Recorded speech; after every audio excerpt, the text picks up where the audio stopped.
Let's take a look at Hoplite. I know I'm not the first one to jump on this. Hip Shot Kevin Sharp's been doing some playthroughs of it, and well, I just couldn't hold off any longer. Basically, I got to play it a couple of times while I was at Concept Expo, and I really enjoyed it. No big shock, but there are some differences between this and other Great Battles of History games, obviously. And on top of that, well, it seems like GBOH is kind of moving in a different direction in some ways. So there could be things that one might say, geez, I'm not sure about that. But, you know, it still has the same core.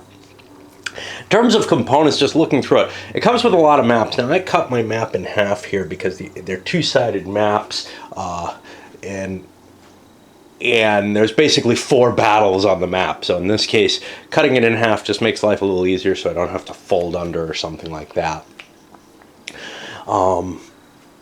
It comes with a bunch of play aids, and maybe too many. My copy was not weird in this because I know the other guys I played with also had extra pieces. I've got an extra route point tracking card. I don't know why you'd need 2 of these. There are, of course, maps for all the scenarios.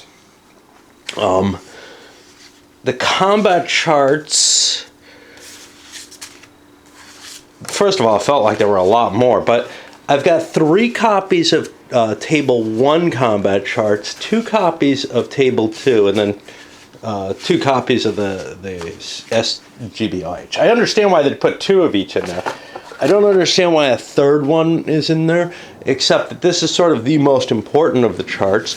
This one is simply a set of reminders of things that are in the rules that, you know, helpful, but that's a lot of material for that. Kind of reminds me of the, I don't know, the coin games. There's Fire in the Lake, Indian Abyss. I don't have any others, I don't think. In terms of giving you, you know, a lot of material in an easy-to-access place. Once you get used to where it is, you probably remember most of it in this case. There's not a lot of detail to these, but it is an easier way to summarize things than the main rule book. You also have, of course, the scenario book. Full color. I don't know how pencil will hold up on it. But if you want to do a historical deployment, it's following this little picture. Now you can see this probably pretty well, but what may not be absolutely clear is just how tiny these are. These are unreadable. Now, if we zoom in, we can actually read them using the camera. I can't see them with my eyes, maybe if I had a magnifying glass, to see how you set these up specifically. But they're meant to be kind of free setup. It's not like there's any historical strong basis for the decision on how to set these up. But it does give you an idea of what a likely formation would be. And I like to do that, especially when I'm first learning a system. And we have a bunch of scenarios in here. Yeah. Not as many as we might, because they've got to provide stuff for simple Great Battles of History as well. You know, I mean, it's funny, a lot of people see it as kind of either SGBOH or is good or it doesn't hurt at all. I feel like it hurts. It takes up, you know, half of the playbook, right? But maybe some people feel like not doing the simple version hurts.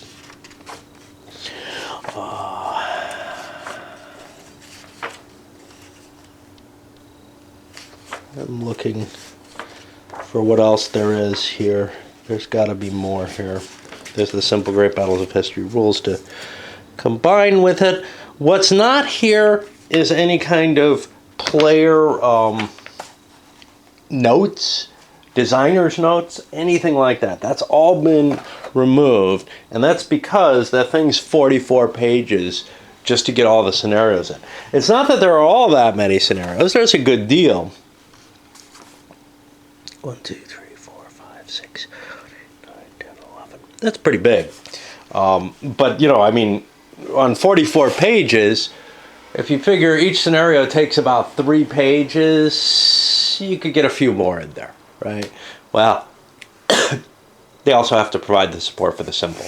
I'm not going to complain about that, but I do miss having at least a page or two of some designer notes.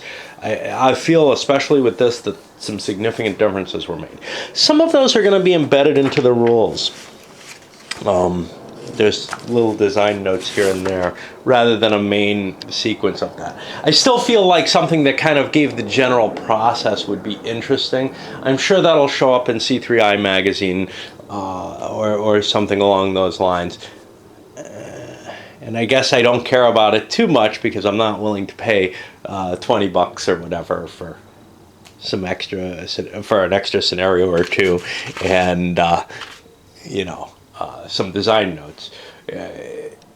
Something that completely was devoted to games that I have, I might be interested in, but I'd be more interested in buying things that are packages for the games that I have, and expansions. This one I suspect will have expansions. So I haven't given too much in the way of instructions for the rules, so let's take a look at that. Like I said, the game is based on the rest of the series. I am going to go through some of the rules in this because there are some significant differences, and I probably won't be able to catch the differences because it's been a while since I played any Great Battles of History, and the last one that I played was Chariots of Fire, which in some ways is the most similar to this because this is going to be a chit pull system. If you're not familiar with the Great Battles of History, well, I'll try to give some information about it, but for the most part, there are other videos. I touched, I don't know which is best. Chariots of Fire is pretty good before you look at this, I guess. So you've got a number of numbers on each unit, and my zoom unfortunately has problems. It won't stay still. So I've got to be careful here.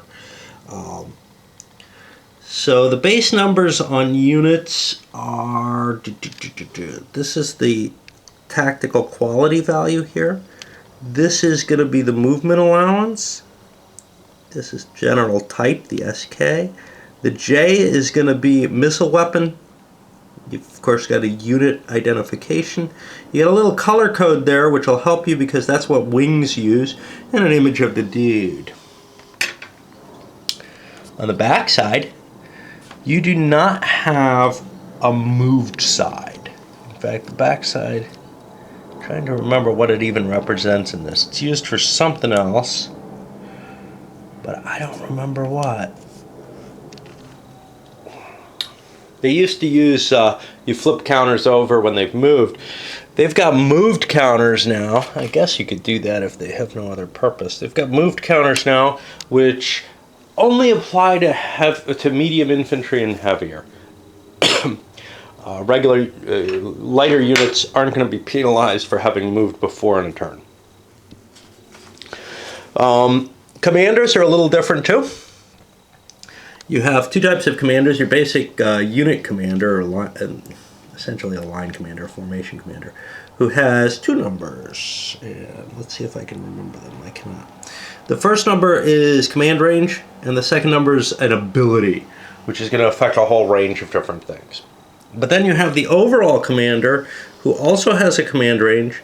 He has sort of an ability, but that's also his initiative, which is going to work for the entire army. And then the last number over there is his charisma. Between initiative and charisma, he kind of covers the ability ratings of the lesser leaders. That gets kind of combined for them. But there's additional uses for the commander ratings, initiative for the army, stuff like that.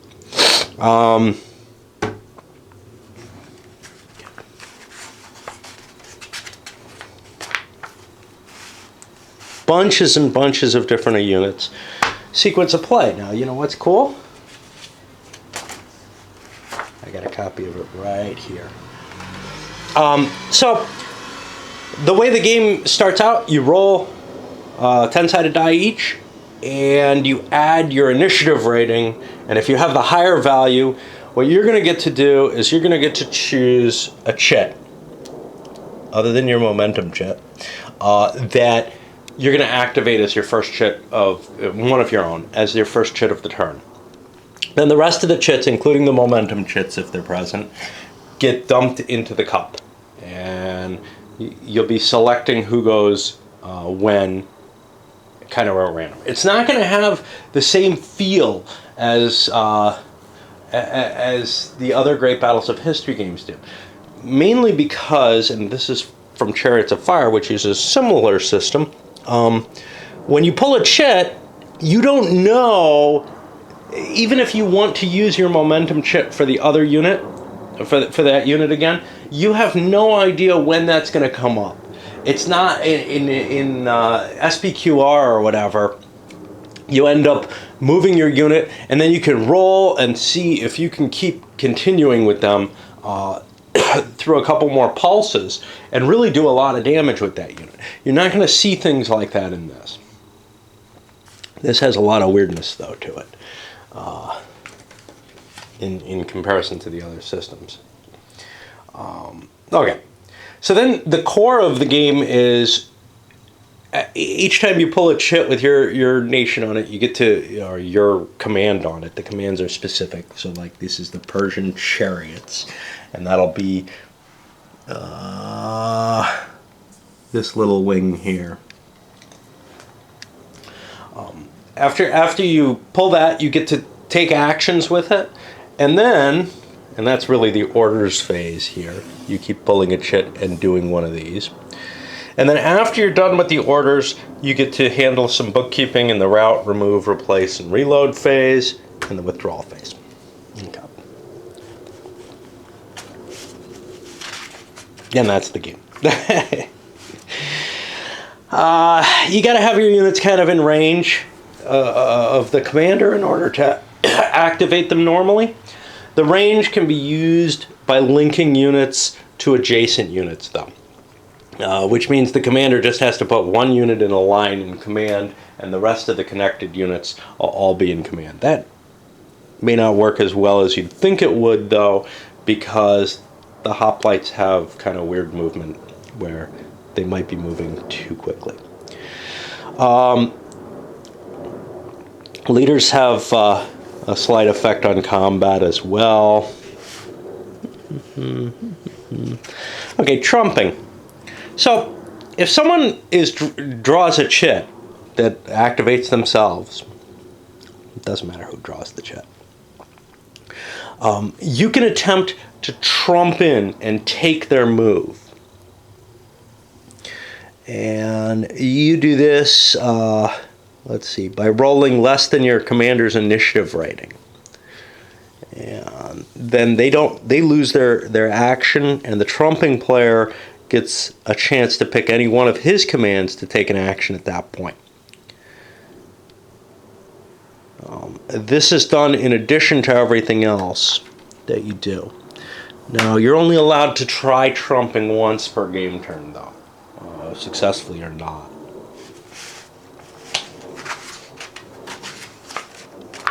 And if you fail, there's a penalty. The opponent gets to throw his momentum counter into the cup an extra time. And to kind of simulate the you get a bonus go of the old system. Alright, there's 3 basic orders in the game. Let's see if they've got them all here.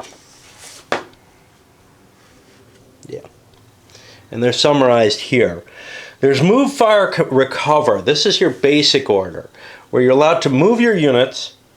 Those that can move and missile fire can do that here. Others could either move or missile fire, or you can recover a couple of cohesion hits. If you remember from the rest of the series, well, I'm only really saying this for people who don't know this series, so if you don't remember from the rest of the series, you collect cohesion hits, and once they reach your tactical quality, a unit routes.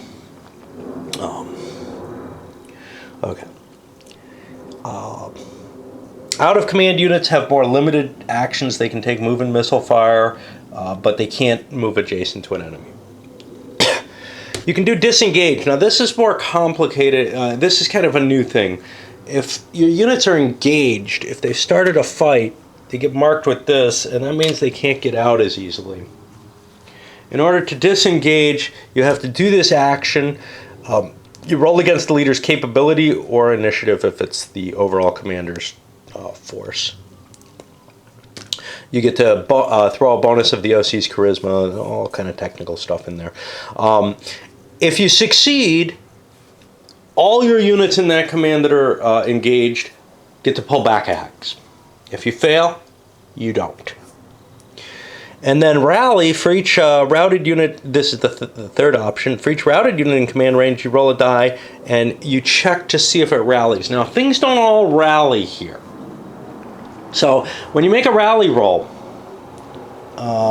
if the die roll is the same or lower as the unit's TQ, I'm sorry, as the leader's charisma or capability rating, the unit rallies. If it's higher, a hoplite unit will be eliminated and any other unit route moves. Yeah, but there's a difference. If it's higher than their original written tactical quality, they're also eliminated. That's not marked in there, and it should be, I think. Now then there's this non-routed units move fire as if out of command. That's, I guess, following the out of command units up here. What's interesting there is they can't recover. I find this somewhat disturbing. Like, if you're rallying units, you're not going to improve the forces that... Sorry, I'm going to plug in. Hope I don't screw that up. Alright, so it's temporarily charging. Let's see if my hand screws that up. You know, I looked online for cameras. I found one that looked like a good deal. I just can't buy it, though. This isn't that broken. So you're going to have to bear with me. I am psychologically incapable of buying something, given that this has only lasted, I don't know, a year or whatever. Okay. So where are we? So there's some scenarios that have special command rules, like leaderless commands.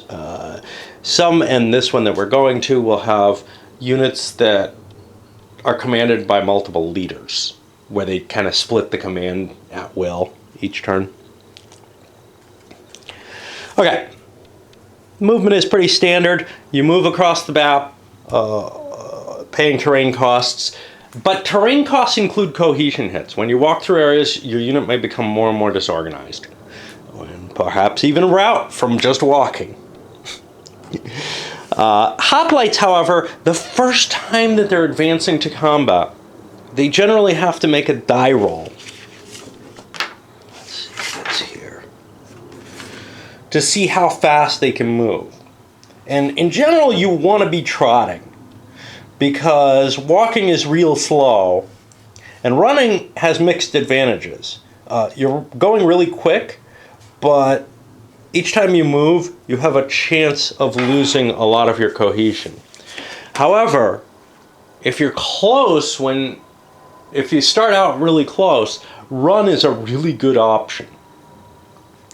If you get fired at with missiles, you have to make that check again, which means that you, and I think there's a bonus to it, your units can hurry up. But otherwise, they stick to that same rate for the whole thing. Run is actually really cool. Now, Spartans are immune to this. When they first start marching towards the enemy, they go at a trot. And only if they're fired at by missiles can they end up with a different result. What this ends up doing is it creates a jagged line. You have to move that movement rate. So you can no longer control and move forward with a solid line of units.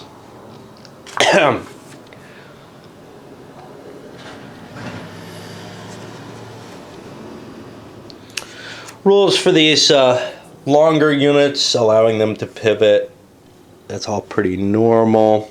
Reverse face. They're allowed to move in column, as in, and you really don't want to be in that condition when you're fighting, as in previous incarnations. There's an orderly withdrawal rule.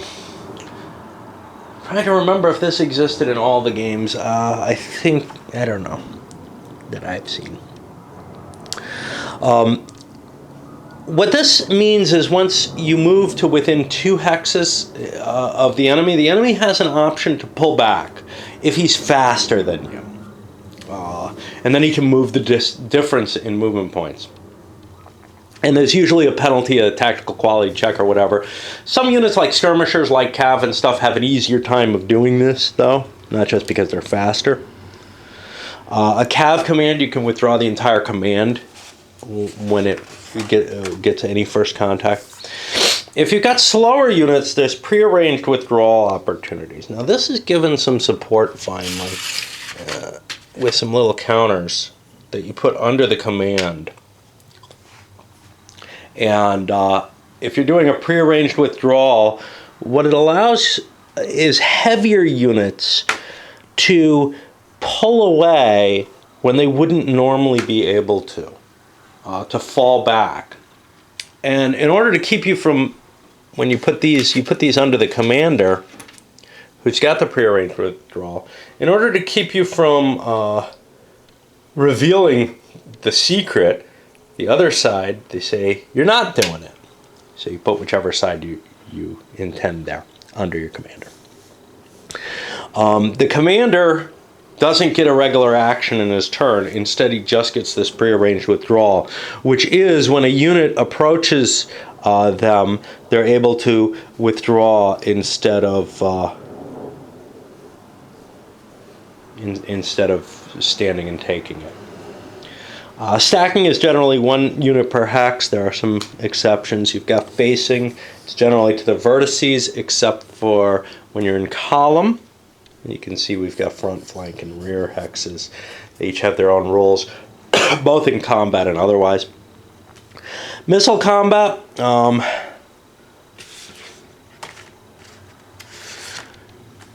What's going to happen is missile combat is a part of movement.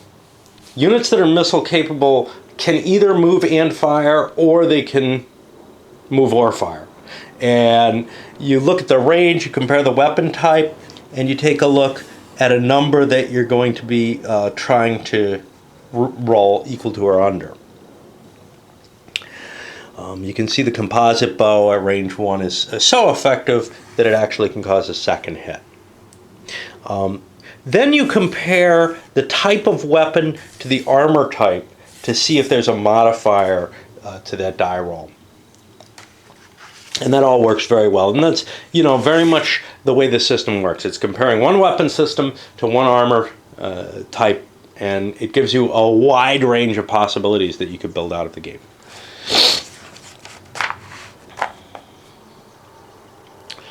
It's got the normal missile low, which is if you roll.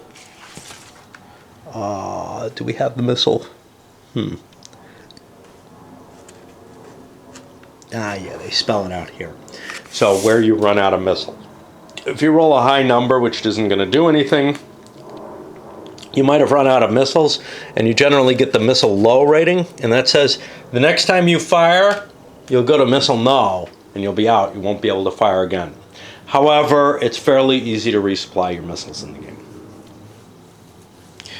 They come, at the end of the turn?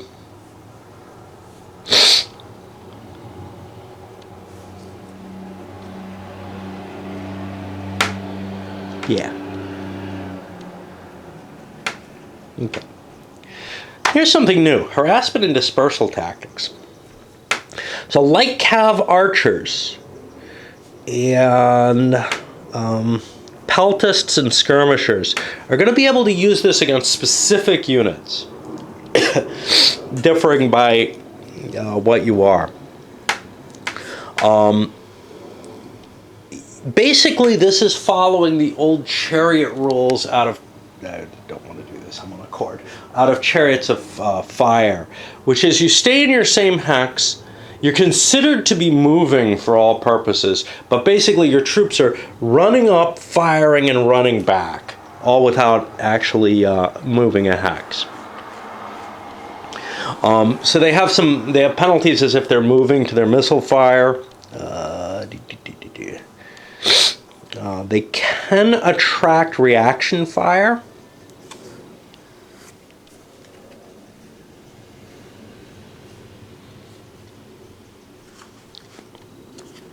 And that's a normal rule. There's certain circumstances where you're allowed to react. For example, when a unit is leaving your hex, or when they enter, leaving a hex adjacent to you, when they enter a hex adjacent to you, or if you fire at someone, they get to shoot back if they have missiles. Okay. Shock combat. There are some significant differences here, and I'm not aware of all of them. I'm aware of the rules to this game, but I have forgotten the other games, so I can't point them out easily.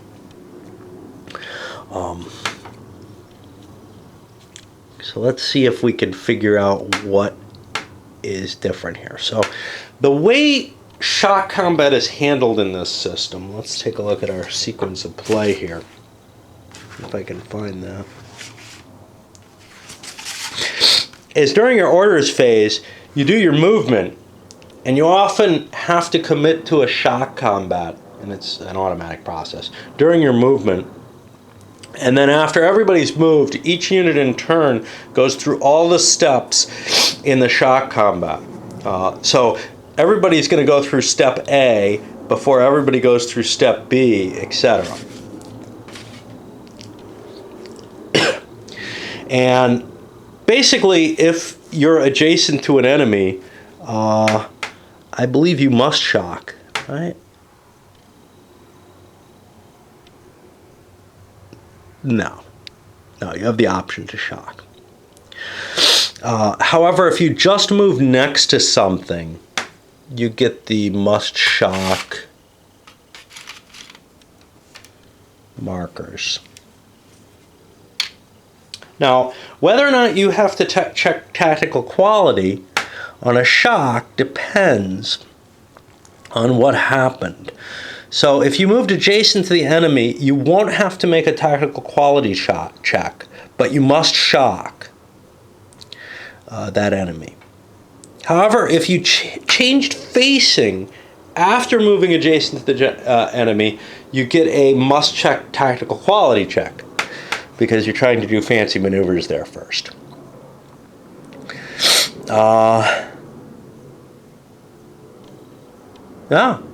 All activated shock-capable engaged units. If you have an engaged marker, you must shock.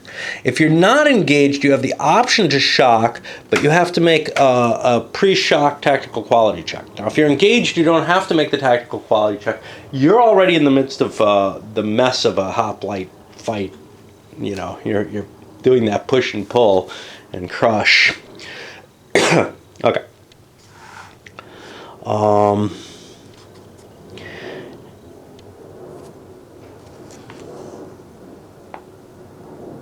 Now, this is interesting. Oh, that's the TQ check. Okay. So the TQ check is basically units make a roll to see, against their tactical quality, to see if they take cohesion hits. And they might rout before they have contact. All the defenders, I believe, also will be making a roll on that, unless they're already engaged.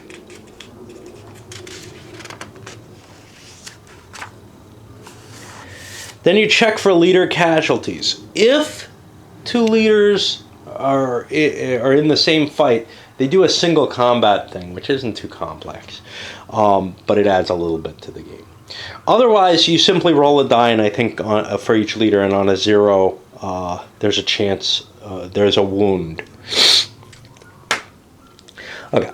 Then you follow the usual, which is... you make a lot of comparisons. The comparative weapons system chart. You compare the type of the attacker to the type of the defender, and you'll get a number. That's going to be the column that you use on the CRT table. Okay. There's some interesting little gotchas in here, though. So, for example, chariots versus skirmishers is column 9. Skirmisher versus chariot is column 9. You'll notice skirmishers are attackers superior against chariots. Chariots are attackers superior against skirmishers. Interesting, isn't it? What that is whoever is making the attack has the advantage there. And so you have to be real careful with this because there are some tricky things. There are things like skirmishers can't attack anything else. Light infantry cannot attack anything else. So I don't know why they don't have little red X's there, but anyway. So the core of this is going to tell you the column. This is going to tell you superiority. Now, I believe positional superiority trumps unit superiority, which means if you can get a flank or rear attack, you get a positional superiority, which means you can just ignore this table. We have a series of column adjustments. Throwing extra units in helps you. Hoplite phalanxes, which are these double-sized units, count as essentially 2 units for all purposes.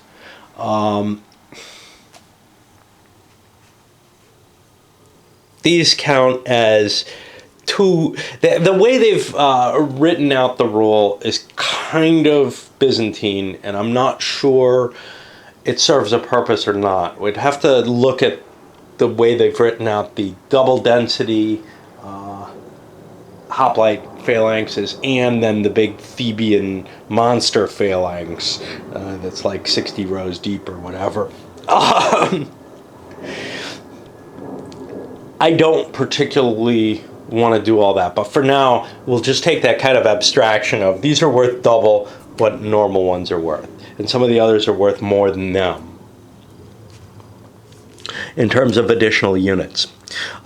Terrain gives you some advantages. The commanders give advantages to die rolls. These are all column adjustments. And then superiority is going to affect the result. So what you basically do is you compare the CRT column to the die roll. This is all basic stuff from the system. You get results. Attackers' results are non-parenthesized. Defenders' results are parenthesized.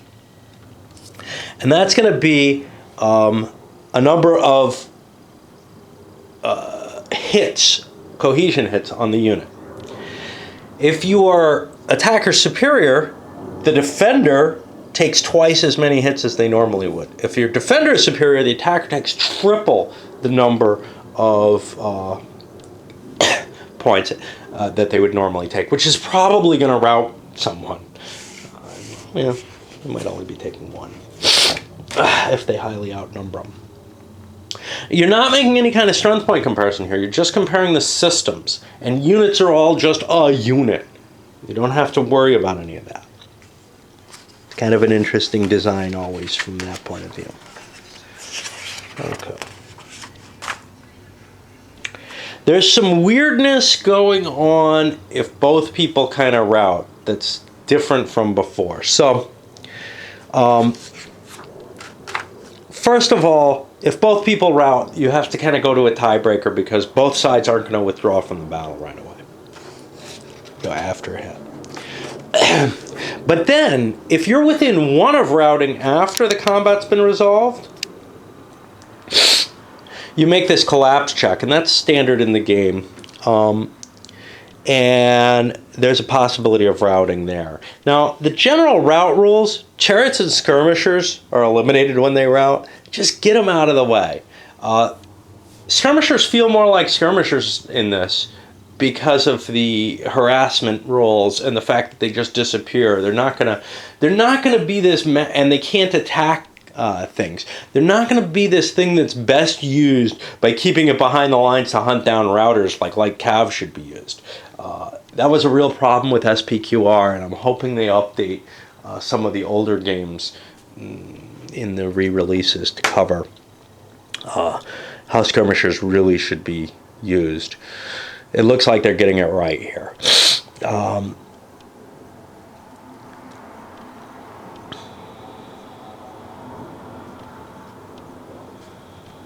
Hoplites, how do they route here? You add the die roll, the number of hits the unit incurred in excess of its TQ.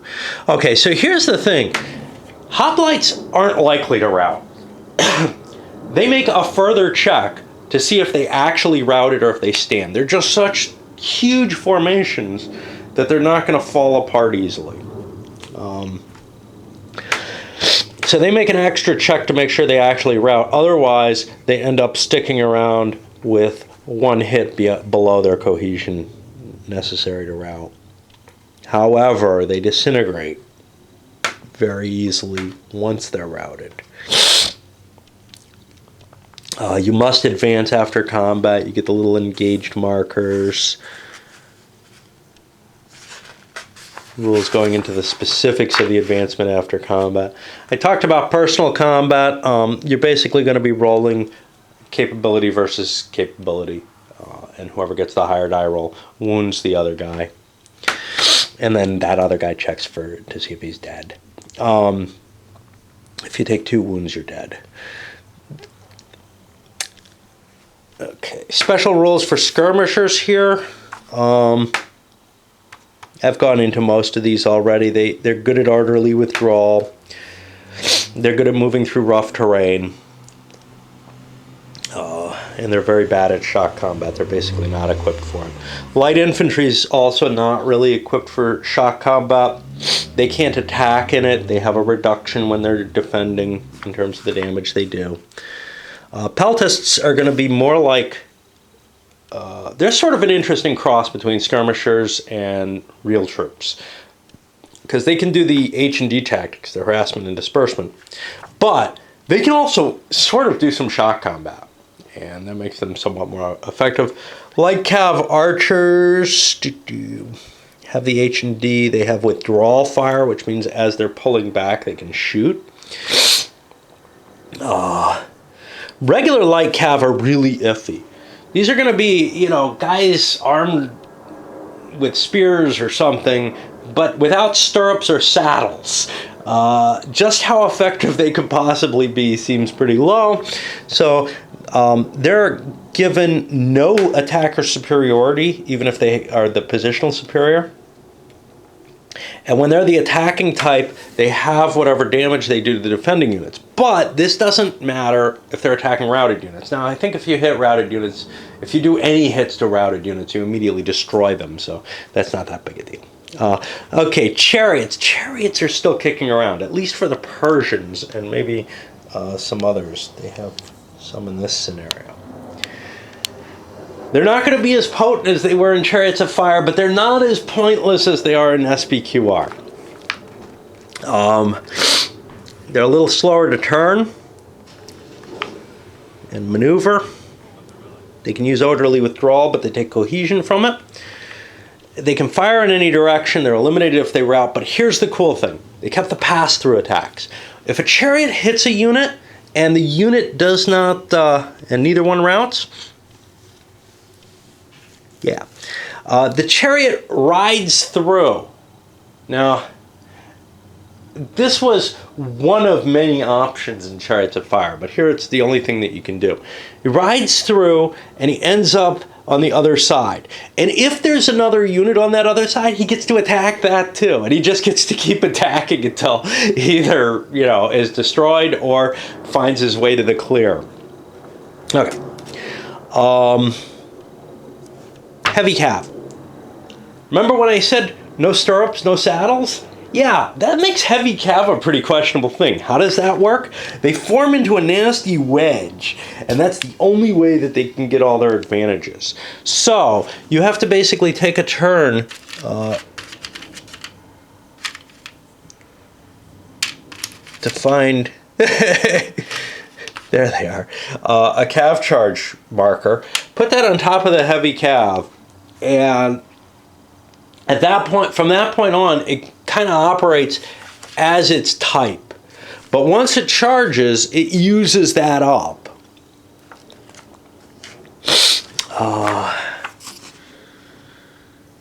And they also have limited effects. That they have a harder time moving because they're in this thick formation. So the big difference is they can't get an advantage off the weapon superiority chart without being in charge formation. They cannot end up attacker superior.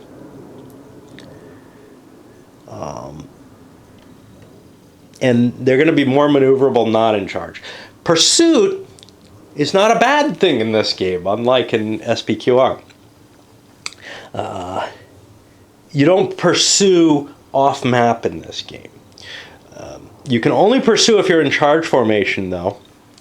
And you roll a die, and it just allows you to shock the routed unit again. And anything else you hit on the way. So you can kind of bust into the other guy's line when you pursue. It sounds like it's going to be more effective in a sense if Cav were, you know, effective. I'm trying to see where you lose.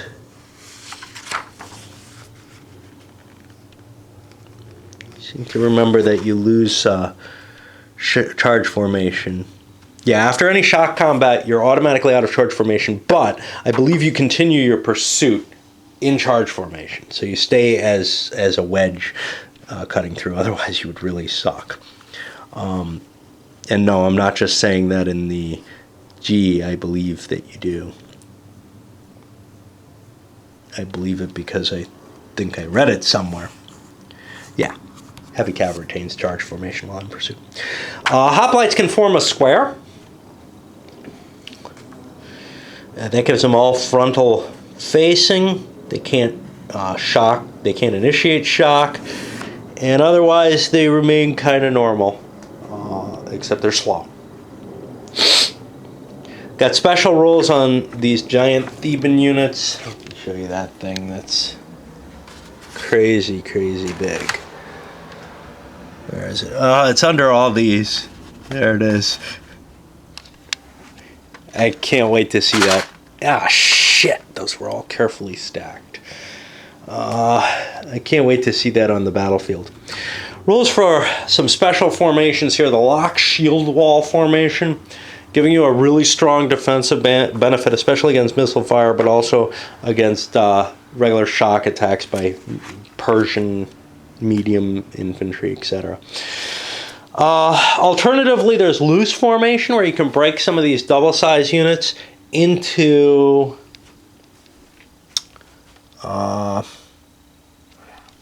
these guys who have kind of a square hoplite. That's optional. It's at the beginning of the scenario. You choose whether, and only in some scenarios, you choose whether or not you want to have the denser units or a more maneuverable unit that matches them. And what's this? Effects on combat? Effects of combat, yeah. Cohesion hits. So cohesion hits primarily, you know, it's just you collect them up until you rout, pretty much. It does specify something that I had some questions about way back. Shit, my battery is unconnected again. Some things I saw as unspecified in SPQR, which is that I think maybe in the later versions they did it. You roll against your printed tactical quality when you make route checks or tactical quality checks. A lot of specific rules about routing, where you're allowed to go. The engage markers, which prevent you from doing anything to break the combat unless you do a disengage command. Rallying rules, we've already kind of gone through them, I think, as much as I want. How do you win the game? You win the game based on route points. Each nation, each faction in a battle has a certain amount of route points, and each time it takes casualties, it's going to lose points. Skirmishers are only worth 1 in this, which is kind of cool.